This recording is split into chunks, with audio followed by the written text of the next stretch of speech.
पहला हिस्सा था उसके आगे की चर्चा इस वीडियो में है, दूसरे वीडियो में। आपने यदि पहला वाला वीडियो ना सुना हो तो उसको जरूर सुन लें, इसके बाद इस दूसरे हिस्सा को सुने। आगे वो कहते हैं कि जो आधुनिक मानव है वो बहुत ही दुविधाग्रस्त और विकृत हो गया है। उसे जहाँ लाभ की संभावना नहीं दिखती वहाँ पर क्षमता और इच्छा नहीं लगाता है। हमें इस कारक का भी ध्यान रखना होगा। जैसे शूद्रों का काम क्या था? समाज की सेवा करना।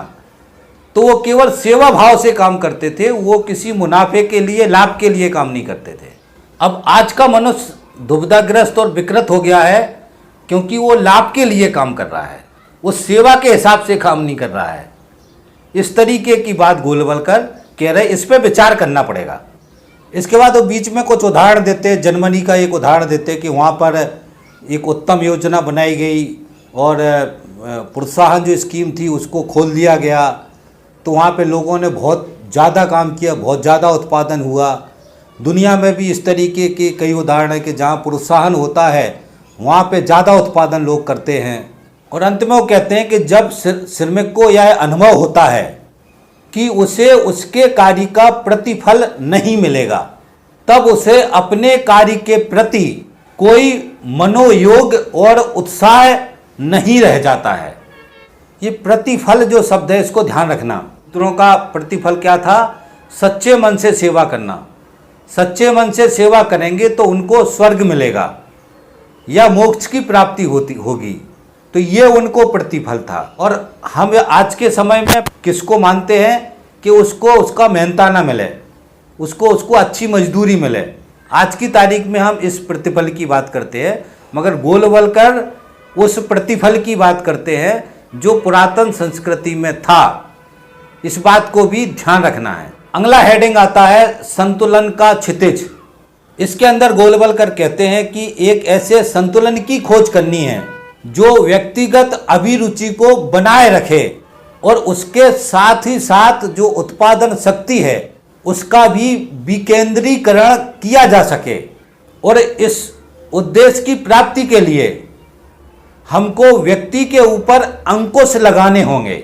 और आगे कहते हैं व्यक्तिगत जो स्वतंत्रता है उसको इतना संकुचित अर्थ नहीं दिया जा सकता जिससे आम समाज में हानि हो। आगे कहते हैं कि जो व्यक्ति है उसके लिए जो संपत्ति के संचय की और उसके उपभोग की जो स्वतंत्रता है उसको सीमाओं में इस ढंग से कि समाज के शेष लोगों की स्वतंत्रता भी सुनिश्चित हो सके तथा संपन्न व सुखी भौतिक जीवन के समान अधिकारों की उपलब्धता सभी को हो सके।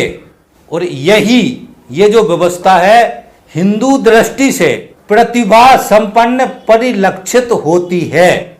और यही विचारधारा है जो व्यक्ति के मन को इस सामंजस्य के लिए तैयार करती है और उसको आनंद के सच्चे स्वरूप के प्रति संस्कारित किया जाता है। यहाँ साथियों एक चीज और ध्यान रखनी है कि संपत्ति का जो अधिकार है उसमें ध्यान रखना, संपत्ति पैदा करने वाला कौन सा वर्ग है? वो शूद्र है।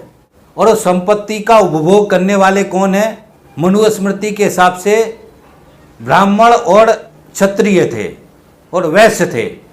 ब्राह्मण क्षत्रिय तो बिल्कुल किसी भी उत्पादन का काम नहीं करते थे। जब से राजाशाही व्यवस्था शुरू हुई हमें पाते हैं कि महावीर का जो दर्शन है और गौतम बुद्ध का जो दर्शन है उसके आगे योग गुरु जो पतंजलि हैं उनका दर्शन है।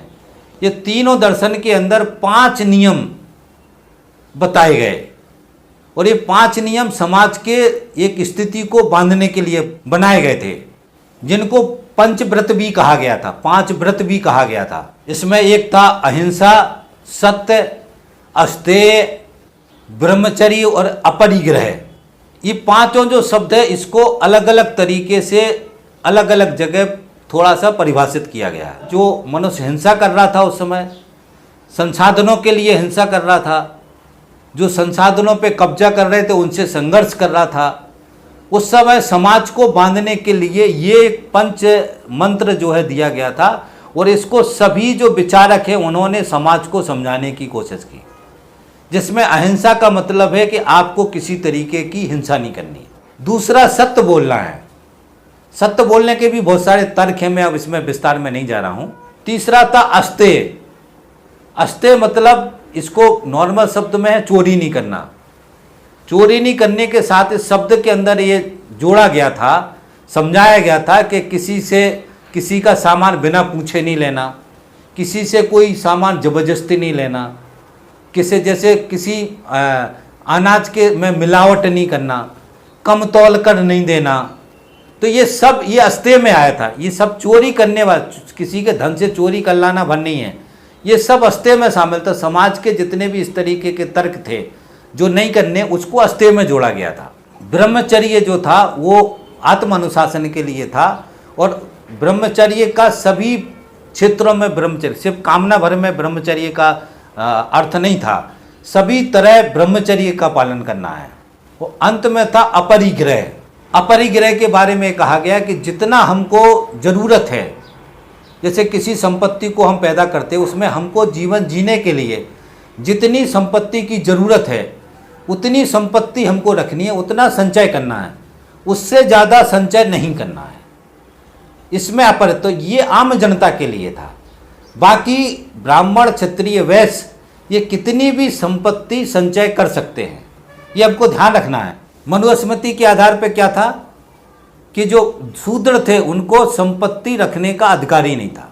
जीवन जीने के लिए उनको अपने जिसकी सेवा कर रहे हैं उस पर निर्भर रहना है। मैं ये समझाने की कोशिश कर रहा हूँ कि समाज के अंदर संपत्ति नहीं रखने के, या जितनी ज़रूरत है उससे ज़्यादा संपत्ति नहीं रखना है आम जनता को।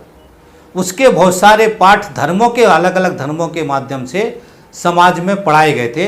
इसी तरीके की जो व्यवस्था है उस व्यवस्था को गोलवलकर इसके अंदर समझाने की कोशिश कर रहे हैं, ये हमको ध्यान रखना है। यहाँ से फिर शुरू करते हैं कि गोलवलकर ने जो कहा था कि आनंद के सच्चे स्वरूप के प्रति संस्कारित किया जाना है और उसके समक्ष भौतिक विलास का ही लक्ष्य नहीं रखा जाता, क्योंकि उससे उसको शाश्वत सुख की प्राप्ति नहीं होगी, और शाश्वत सुख पाने के लिए उसे भौतिक निर्भरता से ऊपर उठना होगा। उसको अपनी आत्मिक गहराई में निमंजन करना होगा। निमंजन का मतलब है कि डूब जाना होगा, उसमें स्नान करना होगा। किसमें स्नान करना है? आत्मिक गहराई में, आध्यात्मिक सोच में उसको डुबकी लगाना होगा। आगे कहते हैं, और निस्सीम तथा शाश्वत आनंद सिंधु का अन्वेषण करना होगा, तब उसे सच्ची अनुभूति होगी, और उसके चारों ओर विद्यमान समस्त जन उसी परमात्मा की अभिव्यक्त रूप हैं, और उनके द्वारा उसकी श्रम साधना के फलों का उपभोग उसके निजी आनंद के समकक्ष है। इस जीवन दृष्टि की पृष्ठभूमि में ही संतुलन बनना संभव है। अब ये जो मैंने अभी पढ़ के सुनाया, ये अक्षर सा जो किताब में लिखा है वो मैंने पढ़ दिया। इसका अर्थ आप समझ गए होंगे, थोड़ा सा मैं समझा देता हूँ। वो ये कह रहे हैं कि मनुष्य को जो भौतिक सुख सुविधाएँ हैं उनसे दूर करना पड़ेगा, और जो आध्यात्मिकता है, जो ईश्वर की प्राप्ति है, जो मोक्ष की प्राप्ति है, उसमें उसको लगाना पड़ेगा, और उसके अंदर वो असीम आनंद का जो है प्राप्त करेगा, और उस असीम आनंद की उसको अनुभूति होगी। अब इसके आगे वो कह रहे हैं कि उसकी श्रम साधना है। अब श्रम साधना का जो फल है वो समाज का है। जितने भी जो व्यक्ति हैं वो सब एक ही आत्मा के हिस्से हैं, यानी उससे वो ऐसे समझाने की कोशिश कर रहे हैं कि जो भी वो पैदा करेगा वो उसको सबको खिलाना है। और ये जो लोगों की सेवा है, यही सेवा उसका निजी आनंद है। इस दृष्टि से एक संतुलन बन सकता है, ये गोलवलकर समझा रहे हैं। अब आगे कहते हैं कि व्यक्ति को अपनी परिवार के जो दायित्व हैं उनकी पूर्ति के लिए जो संपत्ति लगती है, जो धन लगता है, उसका आश्वासन उसको दिया जा सकता है। यानी जो वो पैदा कर रहा है उसमें उसके जीवन को जीने के लिए जो धन लग रहा है उतना धन वो ले सकता है, बाकी का धन वो समाज का है। और आज की जो पूंजीवादी व्यवस्था, उसमें समझना इस बात को, ये जो कहा गया है कि उसको जीवन जीने के लिए उसको पर्याप्त धन दिया जाता है, इसी अवधारणा से वेतन बना, मजदूरी बनी, इसी अवधारणा से न्यूनतम वेतन बना। न्यूनतम वेतन क्या है या वेतन क्या है? मनुष्य के उसके श्रम के बदले में जो उसके जीवन जीने के लिए जो जरूरी संसाधन जुटाने हैं, उस संसाधनों को जुटाने के लिए थोड़ा सा धन देना, ताकि ये जिंदा रह सके, जीवित रह सके। और बाकी का धन जो वो कमा रहा है, वो धन उसको कौन लूट ले रहा? वो पूंजीपति लूट ले रहा, उसके ऊपर कब्जा पूंजीपति कर ले रहा आज की व्यवस्था में। तो इन अवधारणा को समझना है कि आज भी पूंजीवादी व्यवस्था उसी समझ के आधार पर मनुष्य को जीवन जीने के लिए एक थोड़ा सा वेतन के रूप में थोड़ा धन देती है, बाकी का जो धन वो पैदा करता है वो पूंजीपति उसको हड़प लेता है। ये दोनों व्यवस्थाओं के स्वरूप को हमको अच्छी तरीके से समझना है और हमको ध्यान रखना है। आगे कहते हैं कि संपत्ति का अधिकार भी मर्यादित होना चाहिए, ज्यादा संपत्ति रखने का अधिकार नहीं होना चाहिए, संपत्ति का अधिकार मर्यादित होना चाहिए। आगे फिर कहते हैं सुख भोगने की निश्चित सीमा के अंदर पूर्ण करने की स्वतंत्रता के साथ अन्य सदस्यों की आवश्यकताओं को पूरा करने के दायित्व का भी अनुबंध भी आवश्यक है। फिर वही बात कह रहे हो, निश्चित सीमा में सुख भोगना है और बाकी जो लोग हैं उनके जीवन जीने की सुरक्षा का जो है अनुबंध करना, उनकी व्यवस्था करना है। आगे कहते हैं इस प्रकार की अर्थनीति की एक मोटी सी रेखा खींची जा सकती है जो वर्तमान में व्यक्ति के प्रोत्साहन को बनाए रखे तथा विकेंद्रीकरण की सम्यक प्रणाली को भी बनाए रखे। तो इस तरीके की अर्थव्यवस्था का सुझाव गोलवलकर देते हैं। इसी विचारधारा के कारण से आरएसएस धीरे धीरे अति दक्षिणपंथी जो पूंजीवादी व्यवस्था है उसके साथ खड़ा हो गया। इसलिए आज हम देखते हैं कि नरेंद्र मोदी और भारतीय जनता पार्टी नंगे रूप में देशी विदेशी पूंजीपतियों का कब्जा हमारे देश के ऊपर करवाने के लिए युद्ध स्तर पर काम कर रहे हैं। अंतिम हेडिंग है साथियों, सफलता का आधार। गोलवलकर अब सफलता का मंत्र बताते हैं और ये कहते हैं इसकी सफलता के लिए मानवीय दृष्टिकोण का समुचित गठन परम आवश्यक है। समाज को उचित जीवन दर्शन से अनुप्राणित करना होगा।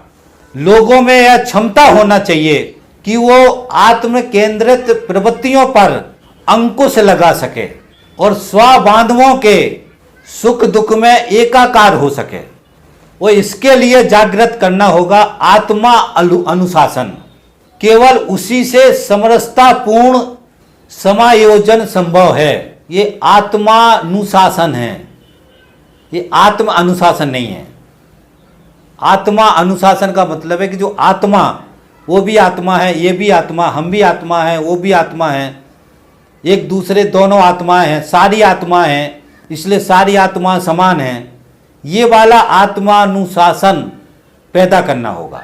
और आगे कहते हैं कि राष्ट्र वैभव के सहकारी प्रयास की अभिप्रेरणा भी उद्दीप्त करनी होगी। इस प्रकार ऐसी सामाजिक संरचना खड़ी हो जाए जिसमें व्यक्तियों के जीवन के सर्वोच्च ध्येय के संबंधों में सम्यक दृष्टि प्राप्त हो, समूह दृष्टि प्राप्त हो और समस्त समाज के प्रति और आत्मीयता की भावना छलकती हो तथा आत्मानुरूप होने का भाव विद्यमान हो। और ये अध्याय साथी यहीं खत्म हो जाता है। मुझे ऐसा लगता है साथियों कि इस पूरा जो इसके 2 वीडियो बनेंगे, दोनों वीडियो को सुनने के बाद आप इस पूरी परिस्थिति को समझ गए होंगे कि गोलवलकर जो अर्थशास्त्र है और राजनीति शास्त्र है उसको किस तरफ ले जाना चाहते हैं, इस पर उनकी क्या समझ है। एक मनुष्य के बारे में क्या समझ है, संपत्ति रखने के बारे में क्या समझ है, मनुष्य जो संपत्ति पैदा करेगा, संसाधन पैदा करेगा, उसको कितना रखना है, कैसे उसको समाज को देना, ये सारा जो समझ है आप समझ गए होंगे। बाकी साथी आज की परिस्थिति में हमको ये समझना है कि ये जो मनुस्मृति का जो पूरा स्वरूप था वो स्वरूप बदल करके अभी पूंजीवादी व्यवस्था में आ गया है। राजाशाही व्यवस्था में जो राजतंत्र थी, राज व्यवस्था और धन और संपदा, उस पर 3 वर्णों का कब्जा था, ब्राह्मण, क्षत्रिय, वैश्य। बाकी पूरा मेहनत कश जो वर्ग था, जनता थी, वो शूद्र थे, जिसमें पिछड़ा वर्ग की जातियां भी थीं, जिसमें अति शूद्र भी थे, दलित, महादलित, सारे लोग थे। 3 वर्ण को छोड़ के बाकी सब शूद्र थे। और शूद्र सारा मेहनत कश वर्ग था। शूद्र को संपत्ति रखने का अधिकार नहीं था। शूद्र को इन तीनों वर्णों की सेवा करना है, और सेवा के बदले में जो भी मिल गया उसको खा करके, वो कपड़े पहन करके या जूठन खा करके, जो भी है उससे उसको जिंदा रहना है, और उसको अपना खुद का संपत्ति इकट्ठा नहीं करना है। उसका जीवन जीने का जो संसाधन कौन देगा? जिसकी सेवा कर रहा। तो ये मनुस्मृति के अंदर व्यवस्था थी। अब यही व्यवस्था आज पूंजीवादी व्यवस्था के अंदर आ गई, और इसी व्यवस्था को हमारे देश में आरएसएस पूंजीवादी व्यवस्था के माध्यम से लागू करवाने की पूरी ताकत लगा के कोशिश कर रहा है। अब पूंजीवादी व्यवस्था में जो पूंजीपति है, जो पूंजीपति के पास आज की तारीख में धन दौलत है और सत्ता है, जो नेतागिरी कर रहे हैं, जो नेता के रूप में है, ये पूंजीपति के ही पाले हुए लोग हैं। पूंजीपति ही इनको पालते हैं, पूंजीपति ही इनको चलाते हैं। यानी जो ब्राह्मण, क्षत्रिय, वैश्य के पास था राजाशाही व्यवस्था में, आज पूंजीवादी व्यवस्था में वो सारी ताकत पूंजीपति के पास है, एक पूंजीपति के पास है। अब ये जाति के आधार पर पूंजीपति नहीं है, पूंजीपति धन के आधार पर है। इसमें ब्राह्मण, क्षत्रिय, वैश्य का चक्कर खत्म हो गया। अब जिसके पास धन है वही ब्राह्मण, क्षत्रिय, वैश्य है पुराने हिसाब से। और बाकी जो जनता है, जो मेहनत करके अपना रोजी रोटी चलाता है, जिसको अपने जीवन जीने के संसाधन जुटाने के लिए कठिन परिश्रम करना पड़ता है, उस परिश्रम के दम पर वो केवल अपने जीवन जीने के संसाधन जुटा पाता है, उसको कहते हैं मेहनत कश वर्ग।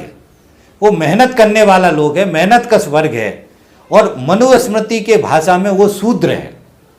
तो आज की तारीख में शूद्र कौन है? मजदूर, कर्मचारी, किसान, छोटे दुकानदार, जितने भी खेत मजदूर, जितने भी मेहनत मजदूरी करने वाले लोग हैं, वो चाहे ब्राह्मण, क्षत्रिय, वैश्य जातियों के हो, किसी भी जाति का हो। ब्राह्मण बड़ी संख्या में मजदूर हैं, ब्राह्मण बड़ी संख्या में कर्मचारी हैं, क्षत्रिय बड़ी संख्या में मजदूर हैं, बड़ी संख्या में कर्मचारी हैं। तो इसी तरीके से वैश्य बड़ी संख्या में मजदूर हैं, बड़ी संख्या में कर्मचारी हैं। तो ये हम स्ट्रक्चर को समझते हैं। अब जाति का आधार नहीं बचा, वर्ग में लेकिन वही है। तो इस वर्ग व्यवस्था को, विभेद को हमको आज समझना है। तो पूंजीवादी व्यवस्था में इस रूप में मनुस्मृति है, जिस मनुस्मृति को आरएसएस लागू करना चाह रहा है, वो लागू कर रहा है। इस आज की राजनीतिक व्यवस्था को हमको इस तरीके से समझ के उसको पकड़ना है। वो इस तरीके से पकड़ लोगे तो आप ये देखोगे कि पूंजीपतियों के साथ, हमारे देश के पूंजीपति नहीं, दुनिया के पूंजीपतियों के साथ आरएसएस का नाता बहुत तगड़ा है, अंधे होके उसके साथ है। और एक तरीके से आरएसएस को पूंजीपति वर्ग ही पालता है। मैंने आपको धर्म का भी बताया पीछे वीडियो में कि धर्म आधारित जो विचार है उसमें 3 लोगों का तंत्र काम करता है, जिसमें एक राजसत्ता, दूसरा उसके अंदर धर्म, और तीसरा उसके अंदर धन। ये तीनों चीजें उस राजसत्ता के साथ होती हैं, और बाकी जो जनता है उसका शोषण करते हैं। तो सारे धर्मों में इसी तरीके की राजसत्ता का व्यवस्था है। जनता लुटती है, बाकी कुछ वर्ग राजसत्ता, धन दौलत पर कब्जा करते हैं। तो वही व्यवस्था हमारे देश में पूंजीवादी व्यवस्था है। तो ये सारे साथियों विचारधारात्मक तथ्य हैं जिनको अच्छी तरीके से ध्यान रखने की जरूरत है। अब साथियों इस भाग को मैं यहीं खत्म करता हूं। विचारधारा के सारे तथ्य समाप्त हो गए हैं। आने वाला जो अध्याय है उसमें दूसरी चर्चाएं हैं। तो मैं आपसे निवेदन करूंगा कि इस वीडियो के आगे के जितने भी वीडियो हैं वो सारे वीडियो जरूर सुन लें, ताकि गोलबल करके जो विचारधारात्मक उनका जो चिंतन है उसको आप समझ सकें, उसको आप सुन सकें। आपसे निवेदन ये करता हूं कि आप हमारी जो दर्शन की सीरीज है, दर्शन की सीरीज प्ले लिस्ट में है, उस पर जाएं और उसको खोल करके ऋग्वैदिक काल से हमने उसको कवर किया है। पूरा हिंदुत्व का दर्शन, हम या हमारी राष्ट्रीयता की परिभाषा, आरएसएस की पूरी विचारधारा को कवर किया है। उसके आगे हमारे देश में कितनी तरीके की विचारधारा वो भी कवर किया है। तो दर्शन की सीरीज को जरूर सुने। किसान आंदोलन का फोल्डर है, गुलामी का फोल्डर है, बैंक घोटाला का फोल्डर, और भी बहुत सारे फोल्डर हैं। तो सारे फोल्डरों में जाके जो वीडियो है उनको सुने, और जो भी वीडियो आपको अच्छे लगते हैं उनको ज़्यादा से ज़्यादा शेयर करवाने में सहयोग करें। अंत में निवेदन है साथियों कि हमारे चैनल को सब्सक्राइब कर लें, घंटी दबा दें, ताकि हम जो भी वीडियो बनाएं वो वीडियो का नोटिफिकेशन आपको मिले, आप उसको तुरंत सुने और उसके बाद से आम जनता में शेयर करवाने में सहयोग करें। आप सहयोग करेंगे, इसी आशा उम्मीद के साथ इस वीडियो में मैं अपनी बात खत्म करता हूं। थैंक यू साथी, धन्यवाद, थैंक्स। मिलते हैं अगले